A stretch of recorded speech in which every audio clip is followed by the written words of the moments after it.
चालीहे जो मक़सद आहे पंहिंजे इरादनि खे मज़बूत कर,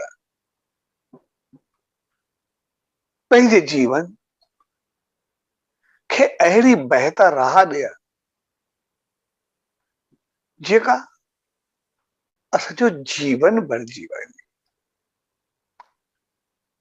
छाकाणि चालीहे जो मक़सद आहे मज़बूत इरादो। इहो हक़ीक़त में असांजी नेचर खे दर्शाए थो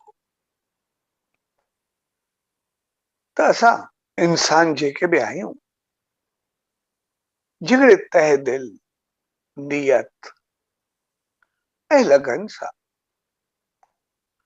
या कंहिं बि तरीक़े सां को बि कमु अगरि असां लाॻीतो 40 बार कंदासीं, 40 ॾींहं कंदासीं त पोइ उहो असांजो आदत बणिजी वेंदी आहे। तंहिंजे करे हिन चालीहे खे असां पंहिंजो पाण खे बहितर अंदाज सां अॻिते वधायूं ऐं इहो हमेशह असांजे जीवन खे हर साल कुछ न कुछ बहितरी तरफ़ वधाईंदो ई रहंदो आहे। ऐं उन चालीहे जे मौके ॾिसंदासीं असांजे अंदर में काफ़ी तब्दीलियूं ईंदियूं। असांजो जीवन काफ़ी बहितर पथ ते हलण लॻंदो आहे। असांजी सोच काफ़ी बहितर थी वेंदी आहे। छाकाणि उन 40 ॾींहंनि में असांजो हर अमल, हर कर्म, वचन, वाणी सब कुछ वो बहितरी तरफ वधण लॻंदो आहे। मालिक जो नाम, ध्यान, सिमरन असांजे जीवन खे उज्जवल बनाए छॾींदो आहे। असांखे रोशनी तरफ़, प्रकाश, ज्ञान, समझ, ज्ञान ऐं उनते हलण तरफ़ वधाईंदो आहे। तंहिंजे करे 40 जो मक़सद आहे पंहिंजे जीवन खे हमेशह लाइ बहितर करणु। यानी वो कर्म असां 40 ॾींहं एतिरो त प्यार, सिक, श्रद्धा ऐं उमंग सां कयूं जो वो असांखे कॾहिं भुलिजे ई न ऐं सब कुछ पंहिंजो पाण थी वञे, सब कुछ पंहिंजो पाण थियण लॻे। छाकाणि त असां जेको बि कमु लगन सां कंदा आहियूं त पोइ असां आमतौर ॾिसंदा आहियूं त उहो असांजो जीवन बणिजी वेंदो आहे ऐं उहो असांखां भुलिजंदो न आहे।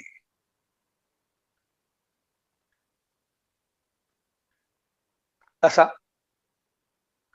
खे इन करे चयो वेंदो आहे त पंहिंजे जीवन खे सरल बनाए, सवलो बनाए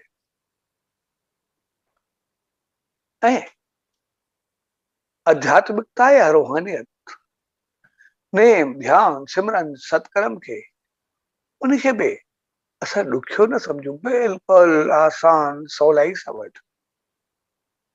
उनखे ईअं बढ़ायूं कि हर रोज़ रोटी खाईंदा आहियूं, हर रोज़ दुकान खोलींदा आहियूं, हर रोज़ ॿारनि खे तैयार कंदा आहियूं। ऐं रोटी जे मामले में असां सिंधी जी हिकिड़ी कहावत आहे, भई मूंखे त एतिरी वेसर आहे जो इहो ई यादि न रहंदो आहे त ॾींहं जो छा खाधो या राति जो छा खाधो। ऐं इन जी हक़ीक़त वेसर सां न आहे,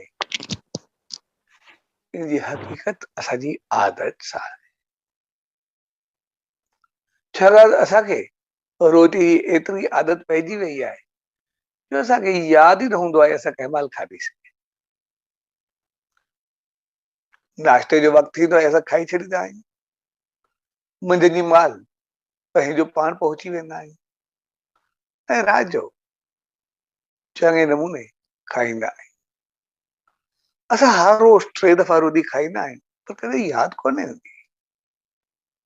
पर कंहिं हिकु ॾींहुं उपवास या विर्त हुजे त रोटी केतिरा दफ़ा यादि ईंदी आहे। ऐं वॾी ॻाल्हि हूंदी आहे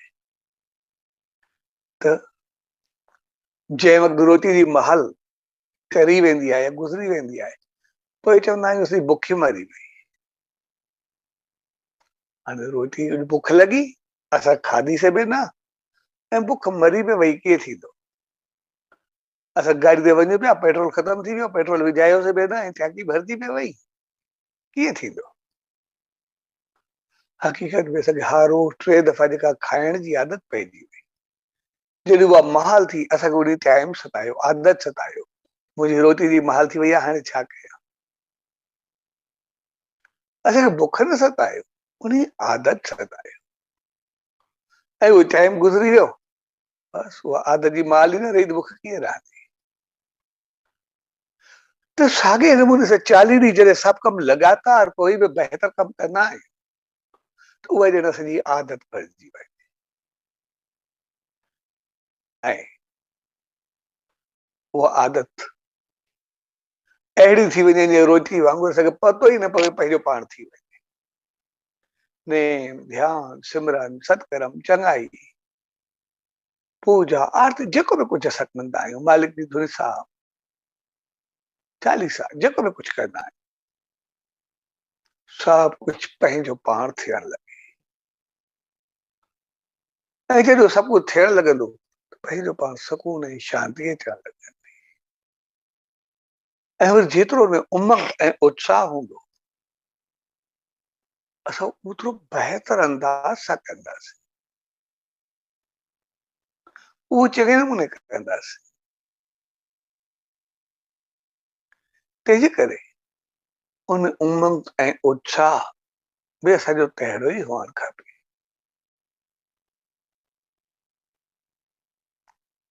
सो 40 जो मक़सदु आहे आदत खे मज़बूत कर। त इन 40 में असां पंहिंजो पाण खे पॉजिटिव बणाइण जी कोशिश कयूं, पंहिंजो पाण खे हर हिकु चीज मां गुण कढण जी कोशिश करण वारा बणायूं। छाकाणि त असां सभिनी ते मालिक जी एतिरी त रहमत आहे जो असांखे सुख तमामु घणा आहिनि। असां ॾिसंदासीं, असां ॾींहं में घर में केतिरा दफ़ा पाण मुस्कुराईंदा आहियूं, खिलंदा आहियूं, ख़ुशि रहंदा आहियूं, पर मुंहुं में वेठा केतिरा दफ़ा थींदो आहे, न जे बराबरि। असां हर रोज़ केतिरा दफ़ा खाईंदा पींदा आहियूं, दोस्तनि सां मिलंदा आहियूं, पर असां बुख केतिरो वक़्तु कढंदा आहियूं, कोई वेलो मिस किथे कंदा आहियूं। मालिक असां सभु कुझु पाण कराए छॾींदो आहे, तयारी करे रखंदो आहे। असां सभिनी खे बहितर कारोबार हूंदो, सर्विस हूंदी, सभु कुझु हूंदो, पर असां केतिरो बेरोज़गार वेंदा आहियूं। असां सभिनी खे घर, परिवार, कारोबार, ज़रिया सभु कुझु आहिनि, पर कमी ॾिसंदासीं त असांखे तक़रीबन ॾिसण में न हूंदी। हर तरह सां मालिक असांखे बहितर बणायो आहे। असां ॾिसंदासीं, असां केतिरा दफ़ा सिहतमंद रहंदा आहियूं, बीमारी कॾहिं का थोरी हूंदी आहे। असां केतिरा दफ़ा रोटी, फ्रूट, कुझु पाणी, सभु कुझु खाईंदा पींदा आहियूं, गोरी का मुश्किल सां वठंदा हूंदासीं।